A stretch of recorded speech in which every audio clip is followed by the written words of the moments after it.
كل نهار كطير أكثر من 100,000 طائرة في السماء وكتنقل ملايين من المسافرين بين أنحاء العالم كامل. ولكن بلاتي، واش عمرك تسألتي كيفاش الإنسان قدر يحقق هذا الحلم تاع الطيران من قبل آلاف السنين، وكيفاش قدر يصنع هذه الآلة اللي كتهز مئات الأطنان بارتفاع كيقارب من 10 كيلومترات على سطح البحر، وكتوصل السرعة ديالها لأكثر من 900 كيلومتر في الساعة. في هذا الفيديو غنرجع بالزمن من البداية حتى لدابا باش نعرفوا القصة كاملة على هذا المجال تاع الطيران، ونعرفوا أول مرة يحلم الإنسان بالطيران حتى لأحدث الطائرة في القرن 21. Speedbird 232, right heading 235, and report localizer established runway 27 left, Speedbird 232. 245, please. Speedbird 232. Speedbird 232, established localizer 27 left. Speedbird 232, descend ILS. Descend ILS, Speedbird 232. Shuttle 14 Papa, turn right, heading 180. Right 180, shuttle.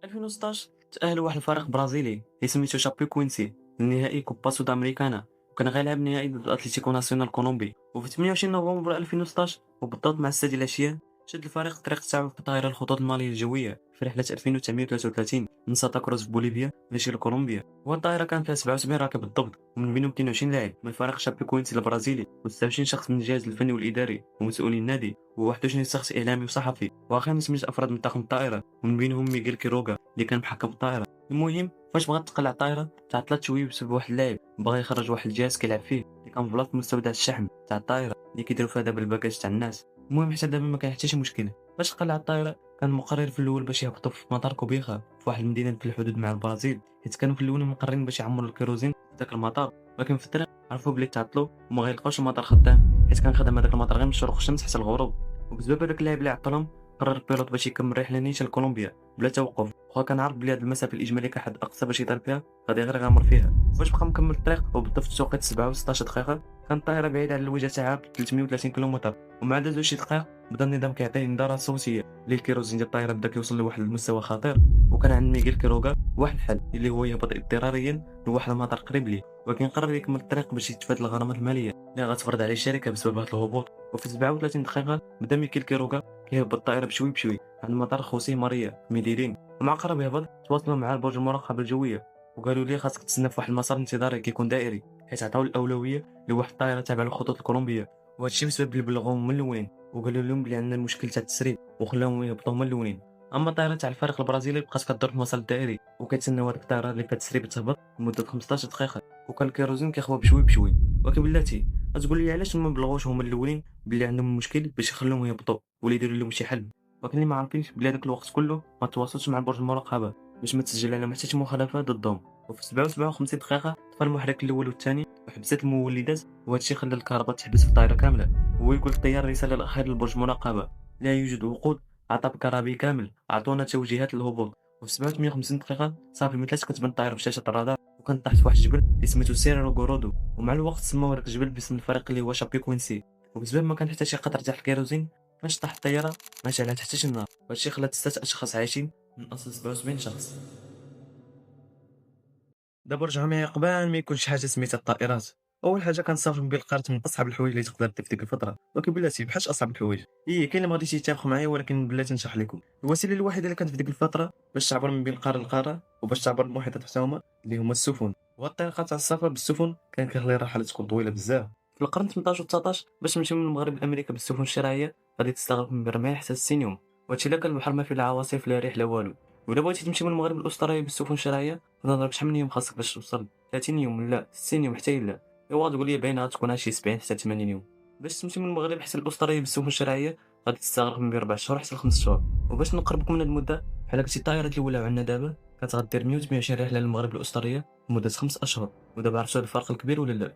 ومع الوقت ولات كتزيد التجاره العالميه ولات كتطور الصناعه في النصف الثاني من القرن 19، ولا العالم حتى شي وسيله تنقلوا بها تكون بالزربه وفيها الفعاليه والتبادل التجاري كيتوسع وبدا عدد السكان كيتزادوا ولات الناس كتحتاج التنقل لمسافة بعيدة في وقت أقل.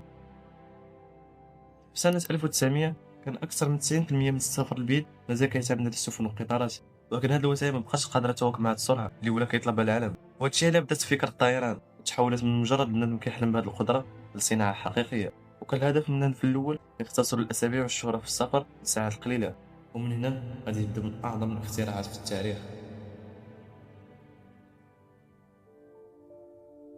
من قبل آلاف السنين كان الإنسان كيشوف الطيور كطير في السماء، وكان كيحلم الإنسان تكون عنده نفس هاد القدرة اللي كتكون عند الطيور. وهذا الحلم ما كانش الإنسان غير كيحلم وصافي، ولكن عكس تماما، حيت بزاف ديال العلماء والمخترعين بغاو هاد القدرة تاع الطيران يعرفوها واش فعلا الإنسان يقدر يديرها ولا لا. وكاع إلا ما كانت هاد القدرة تاع الطيران عند الإنسان يشوفوا لها شي دراسات حتى يخترعوها. في سنة 1485 واحد العالم إيطالي سميتو ليوناردو دافيتشي بدا كيدرس الأجنحة تاع الطيور والخفافيش بحال اش كطير في السماء. ومن بعد هاد الاكتشافات بدا خدام على واحد التصميم ديال الخشب كيجيب الأجنحة تاع الخفاش. وكان التصميم خاصك تنعس في هذيك اللوحه تاع الخشب على كرشك بحال شي طير، ورجليك ويدك خاصك تبقى تضرب بهم الجاد باش يتحركوا هذوك الاجنحه الكبار، ومورا كتبقى طالعه بك بشوي بشوي بحال شي طير. وكان هادشي كله اللي قلت لكم اصلا ما خدمش ليه، حيت التصميم كان معقد بزاف، والسبب الاول اللي فشل فيه هو الشكل تاع الاجنحه اللي كانوا كبار بزاف، وما يقدرش الجسم تاعنا يحرك هذوك الاجنحه. وكان كل واحد تقريبا فيه شي 33 قدم اللي هي 10 متر. ومن غير هادشي كانت التكنولوجيا في ذاك الوقت ما تقدرش تحول لك افكار صناعه واقعيه. ومن بعد جاو عشرات المخترعين في مختلف الدول وحاولوا يضربوا بآلات بدائيه، ولكن اغلب محاولات فشلت لهم، وكاين لا يصير كاع اللي يودع الحياه. في القرن 19 بدا العالم كيتقدم وبسرعه كبيره، ولا التجارب والتصاميم يكون بعدا شويه الجديه، ماشي بحال داك اللي كان بغى يضرب خشبه والجناح كبر منه بخمسه المرات. في سنه 1891 قدر المهندس الالماني اوتو لينينثال يدير دراسات بحال اش كطير الطيور، وكان معتمد على ديناميك الهواء. ومراد الدراسات قدر يصايب طائره شراعيه باجنحه على الخشب وفيهم انحناء في الفوق. وهذه فكره فيزيائيه حيت كتخلي الهواء يدوز من الفوق بسرعه اكبر من الهواء اللي كيدوز من التحت، وهذه العمليه كتخلي الطائره ديال المهندس الالماني كتطلع بشوي بشوي. بهذا التصميم قدر يدير اكثر من 2000 رحله قصيره باستعمال الطائره الشراعيه، وهذا النجاح عطى العلماء الامل بلي الطيران ممكن. ولكن بلاتي مازال ما سالات واحد الحاجه. في 1896 وبالضبط في نهار 9 غشت كان المهندس تاعنا الالماني في الطائره الشراعيه تاعو، ولكن النظر اللي عنده جات واحد الريح خايبه وما قدرش يشد التوازن تاعو ويطيح بينيشان ديك الطائره ديالته للارض. وفي اليوم الثاني جا الخبر بلي المهندس الالماني ودى الحياه. وفي الكلمات الاخيره تاعو ولا في الدقائق الاخيره قال واحد الجمله اللي بدلت العالم الطائره 180 درجه، وهاد الجمله اللي هي sacrifices must be made، اللي كيعني بها يجب تقديم التضحيات. من بعد سنوات طويله ديال التجارب الفاشله كيف ما شفنا، موراها بانوا جوج خوت من الولايات المتحده الامريكيه اللي غيقلبوا عالم الطيران من مجرد حلم لحقيقه. وهاد الخوت هما الاخوان رايت، غتكون ضروري سمعتهم في شي بلاصه. المهم هاد الخوت ما كانوش في الاول خدامين في مجال ديال الطائرات، ولكن في الحقيقه كانوا خدامين غير كيصلحوا وكيصايبوا الدراجات الهوائيه. ولكن من 1893 بداو كيدرسوا حركه الطيور والهواء كيف المخترعين الاخرين، وقدروا يصنعوا العشرات ديال النماذج الصغيره قبل ما يبداو يصايبوا الطائره الحقيقيه. من بين 1900 و 1902 بداو كيديروا المئات ديال التجارب بالطائرات الشراعيه، وكل مره كيعدلوا التصميم ديالهم حتى لقاو الطريقه المناسبه باش يتحكموا في الطائره. هما يصايبوا طائره بالخشب بالمحرك اللي كيولد تقريبا 12 حصان، وكان الوزن ديال هذا الاختراع ما كيفوتش 284 كيلوغرام. وفي 17 دجنبر 1903 وبالضبط في منطقه كيتي هوك في الولايات المتحده بدا اولفر رايت كيوجد باش يجرب اول سرعه الاختراع اللي اخترعه خوه. قدرت الطائره تبقى في السنه 12 ثانيه وقطعت 36.5 متر، وفي نفس النهار داروا 4 رحلات، واخر رحله وصلت ل 260 متر مده 59 ثانيه. يعني هذا الاختراع نجح 100%. وثبتوا الاخوه رايت بلي الانسان يقدر يطير بالطائره وبالمحرك تاعها، واللي عليه يقدر يتحكم فيها من الفوق. ومن بعد النجاح اللي داروا الاخوه رايت بدا التطور كيزيد وبسرعه كبيره، حيت في السنوات الاولى كانت الطائره مصنوعه غير بالخشب ودايره على الثوب وما كتفوتش 80 كيلومتر في الساعه. ولكن مع بدات الحرب العالميه الاولى في سنه 1914 وكبلاتي جاب الحرب العالميه للطيران، وهادشي اللي كنقولوا فيه دابا خاصك تتابع معايا، حيت الحرب العالميه هي اللي سربت هاد الطائرات باش تطور بالزربه، ولا الدول كتستثمر بزاف في الطيران حيت كانوا محتاجين الطائرات باش يتحاربوا بهم في الحرب. من بين امثله قبل الحرب كانت الطيران كتفوت 50 حتى ل 80 حصان ومصنوعه غير بالخشب والسلوكه ودار عليهم بالثوب. ولكن مع بدات الحرب طورت الطائرات بالزربه وكان خاصها ضروري قوه كبيره باش تواكب القتال المباشر، ولات المحركات تاعها كتفوت 300 حتى ل 400 حصان. وبلاصه الخشب صمم واحد المهندس الماني واحد الطائره بالالومنيوم كامله، وهنا يتبدلوا الطائرات كلهم من صناعه بالخشب لصناعه بالالومنيوم. ودابا شوف لك شحال ديال الفرق اللي دار الحرب العالميه، واش غير شويه اللي قلت من بزاف. وفي الحرب العالميه الثانيه من بين 1933 و 1945 تطورت المحركات والهياكل، واهم حاجه اللي هي القدره على حمل الاوزان الكبيره. وفي 1939 قلعت اول طائره نفاثه ناجحه في العالم، والتكنولوجيا بدلت مستقبل الطيران بالكامل. وفي النصف الثاني من القرن العشرين ولات الطائرات النفاثه كتستعمل بشكل كبير في نقل المسافرين، وارتفعت السرعه ديالها حيت كانت في البدايه ما كتفوت 100 كم في الساعه، ولكن اليوم ولات كتفوت 900 كم في الساعه. وبعض الطائرات الكبيره كتقدر تتحمل اكثر من 800 راكب، والتطور ما كان حتى واحد يقدر يتخيله في بداية القرن العشرين.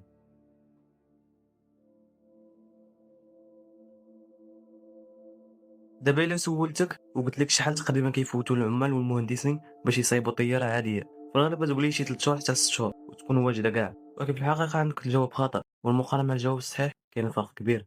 المدة اللي كيصايبوا فيها الطيارة اللي كتكون قادرة باش تسافر أي دولة راه كتاخد في الغالب ما بين 3 سنين حتى 7 سنين، وكيبدا داكشي من التصميم حتى لأول رحلة تجريبية، وفي بعض الطائرات الكبيرة كتفوت حتى ل 10 سنين. ولكن غتقول لي بلاتي هاد المدة كبيرة بزاف، ولكن بلاتي نشرح لك مزيان. قبل ما يديروا حتى شي حاجة، أول خطوة كيجيو صحاب التصميم والمهندسين باش يرسموا آلاف المخططات، وكيستعملوا شحال من آلة متطورة باش يحسبوا القوة والوزن وأهم حاجة استهلاك الوقود. ومن بعد كيصايبوا نموذج أولي وكيحاولوا يديروا فيه مئات الاختبارات قبل ما يبدا التصنيع الحقيقي. ومن بعد كتجي مرحلة باش يصايبوا الهيكل والشكل تاع الطائرة، وفي هذه المرحلة كيستعملوا سبائك تاع الألمنيوم حيت كيكونوا دايرين بحال لوحات كبار ورقاق شوية باش يكونوا خفاف على الطائرة وفي نفس الوقت يكونوا صحاح. وباش نقربكم مزيان، طائرة بوينغ 787 وإيرباص A350 50% من الهيكل تاعها مصايبغين بالمواد المركبة بحال ألياف الكربون اللي كيستعملوها في أغلب البيض تاع الهيكل، حيت هادوك الخطوط الرقيقة كيخلطوها مع مواد صمغية اللي كتعطيها قوة كبيرة وخفيفة على الطائرة باش ما تستهلك الكيروزين. من بعد كيتجمع الهيكل مع الأجنحة واللور تاع الطائرة، عاد كيركبوا المحركات وأنظمة الكهرباء وبزاف تاع الحوايج الداخل تاع الطيارة. وفي الآخر كدوز الطائرة في مئات الاختبارات قبل ما تولي تستخدم لنقل المسافرين. وكنعطيو ليه بحال الطيارة فيها أكثر من 500 طن وكتقدر تطير في السماء وزيد عليها الثقل ديال الناس والباجاج وشحال من حاجة أخرى. باش نفهمك مزيان، أي طائرة كتقدر تطير بفضل التوازن بين 4 قوى، وضروري خاص هادشي يكون باش أي طائرة تطير. أول حاجة الرفع، هاد الوزن والدفع، وآخر حاجة مقاومة الهواء. وباش نفهمكم مزيان، أول حاجة باش الطائرة تطير لشي بلاصة خاص يكون عندها محركات كبار اللي كتدفع الطائرة للقدام، ولكن المحركات راه ما عندهم حتى شي علاقة بالطائرة واش غطير ولا لا، ولكن كتعطيها غير عملية الدفع. وعاد كيجي دور الأجنحة، حيت كل طائرة عندها مساحة تاع الأجنحة اللي كيناسبها، بحال الطائرات الكبار اللي كيكون الأجنحة تاعها واسعين بزاف وكبار باش توفر تنافس كبير مع الهواء، وكيعطيها قوة رفع كبيرة باش تناسب مع الوزن تاعها. وكيف قلنا المحركات كيعطيو غير الدفع للطائرة، أما الأجنحة كتكون مقوسة من الفوق ومسطحة من التحت، وهذه أهم حاجة باش الطائرة تطير، حيت فاش كتكون الطائرة ماشي بالمحركات كيكون الهواء كيمشي بسرعة للجناح اللي في الفوق، أما لتحت كيدوز غير شوية تاع الهواء وبسرعة قليلة، وهادشي كيخلي ضغط منخفض فوق وضغط عالي في التحت. وهاد الفرق هو اللي كيهز الطائرة بمئات الأطنان وكيخليها تطير في السماء بدون خطورة. الطائرات ولات كتعتبر من اكثر وسائل النقل امانا في العالم، وهادشي كيرجع للنظام اللي مبني على مئات الاختبارات والقوانين اللي مفهومش اللعب. قبل ما اي طائره تبدا في الرحلات، اول حاجه كدوز في الاف الساعات ديال الاختبارات في الارض وفي السماء، وبهادشي ولات 93% من الرحلات الجويه حول العالم كتوصل الوجهه تاعها بكل امان. اما حوادث الطائرات التجاريه فراه كتبقى نادره، واي طائره حديثه فراه كيكون فيها انظمه احتياط كثيره بحال انظمه التحكم والانظمه الكهربائيه اللي كيكون فيها اكثر من 3 انظمه. وكاين بعض الطائرات اللي فيهم 2 حتى 4 محركات، حيت الا خسر شي محرك كتقدر تكمل الرحله بشكل عادي، وحتى الا خسر شي نظام فراه كيعاودوا النظام احتياطي مباشره باش ما يوقع للطائره حتى شي حاجه. اما لي بيلوت فراه كياخذوا التدريب ديالهم سنوات كثيره، حيت كيحتاج الطيار يجمع مئات حتى الالاف ساعه طيران قبل ما يبدا يتحكم بالطائره، وكيبقى يدير التدريبات الدوريه كل 6 شهور باش يتدرب على اخطر الحالات بحال الا خسر شي محرك ولا تلاقى شي جو خايب، وحتى الهبوط الاضطراري كيتدربوا عليه باش يكونوا مستعدين لاي حاجه. واخا الحوادث الطائره كتشد الانتباه العالم كامل، فراه من اندر الحوادث في العالم مقارنه بحوادث السير. وباش نقربكم مزيان، كتقدر الوفيات السنويه في العالم بسبب حوادث السير، وسط لي على هاد الجمله تاع بسبب حوادث السير، حيت 1.19 مليون شخص توفى بسبب حوادث السير. وباش نقربكم هذا الرقم كبير، فراه بحال قلتي طائره بوينغ 747 كدير كل نهار حادثه، وكلشي اللي في الطياره كيتوفى لسنه كامله، عاد نوصلوا لهاد 1.19 مليون شخص. اما الحوادث في الطائره فراه كتسجل تقريبا حادثه وحده، وقول لي في نظركم شحال من رحله؟ في كل 100 رحله؟ لا، في كل 1000 رحله حتى لا، ونقولوا كاع في كل 10,000 رحله. احتمال وقوع حوادث في مجال الطائرات فراه رحله وحده مميته من اصل 1.260 مليون رحله، وهادشي كله بسبب المجال تاع الطيران اللي كيخضع للمراقبه الصارمه والصيانه المستمره للطائرات والتدريب الطيارين بشكل مستمر. ماشي الا ولا الطائر كيتحكم في الطائره راه صافي معفي من التدريبات، وكالعكس تماما، حيت التدريبات مفروضين على الطيارين كلهم بشكل مستمر. ومن بين الشركات اللي سيطروا على صناعه الطائرات التجاريه اللي هما 2 شركات كبار، بوينغ من الولايات المتحده الامريكيه اللي تاسست سنه 1916 من اشهر الطائرتان بوينغ 737 وبوينغ 777 وبوينغ 787. اما شركه ايرباص من اوروبا اللي حتى هي معروفه في العالم كله، وتاسست هذه الشركه سنه 1970، ومن اشهر الطائرات تاعها ايرباص A320 وايرباص A350 وايرباص A380. واكبر طائرات ركاب في العالم كتقدر تحمل حتى ل 853 راكب، واكثر من 80% من الطائرات التجاريه في العالم كتصنعهم بوينغ وايرباص. وكاين شركات اخرى ما معروفينش بزاف بحال امبراير من البرازيل وشركات كوما من الصين وبومباردير من كندا، ولكن كيبقى الانتاج تاعهم ضعيف مقارنه بانتاج شركه بوينغ الامريكيه وشركه ايرباص من اوروبا. وكنظن غيجي في بالكم واحد السؤال اللي هو الطائرات اللي كتستعمل رواير اير ماروك اللي هما الخطوط الملكيه المغربيه، واش هذوك الطائرات كتصنع من المغرب ولا شنو؟ الجواب هو لا. هاد الشركه كتستعمل طائرات من الخارج بحال بوينغ الامريكيه، وكاين حتى طائرات البرازيليه من شركه امبراير. وحتى لهنا وصلنا لاخر فيديو. ما تنساوش الا عجبكم المحتوى ديروا لايك ومتابعه القناه، وما تنساوش تقولوا لي شنو بغيتو في الفيديو الجاي.